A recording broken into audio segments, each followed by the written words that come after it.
nous allons parler du fonctionnement de la boîte de transfert.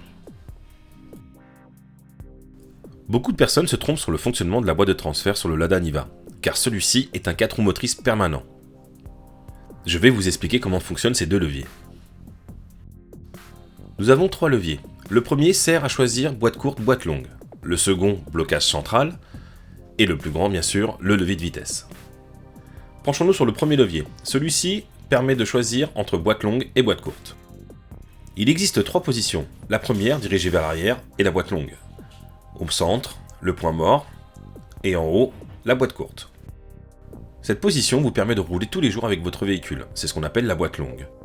Elle vous permettra aussi de rouler dans des chemins bien plats et bien propres. Passons à la position centrale. Nous sommes au neutre. La boîte de transfert ne transmet plus la puissance du moteur aux roues. Elle permet aussi, lors de remorquage, d'éviter de mettre en tension la boîte de transfert.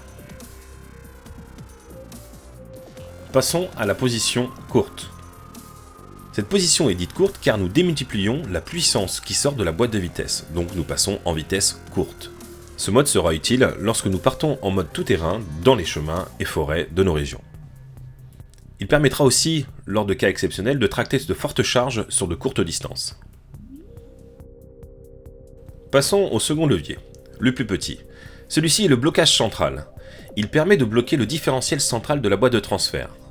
Sur votre Niva, vous avez 3 différentiels, un à l'avant, un au centre et un à l'arrière. Je vous rappelle que le Lada Niva est un 4 roues motrices permanent, donc il est impossible de rouler en 2 roues motrices.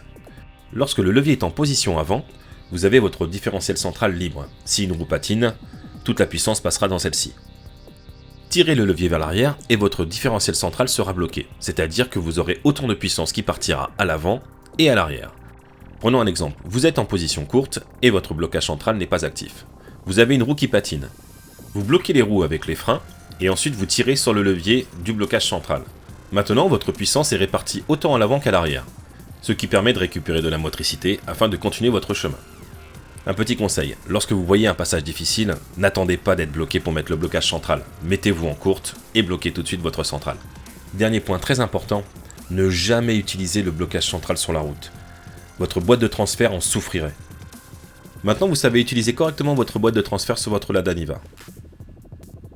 Je vous rappelle que ces vidéos sont là à titre indicatif et afin de vous aider dans le dépannage de votre véhicule. Sur ce, je vous souhaite bonne route et bon chemin et je vous dis à bientôt.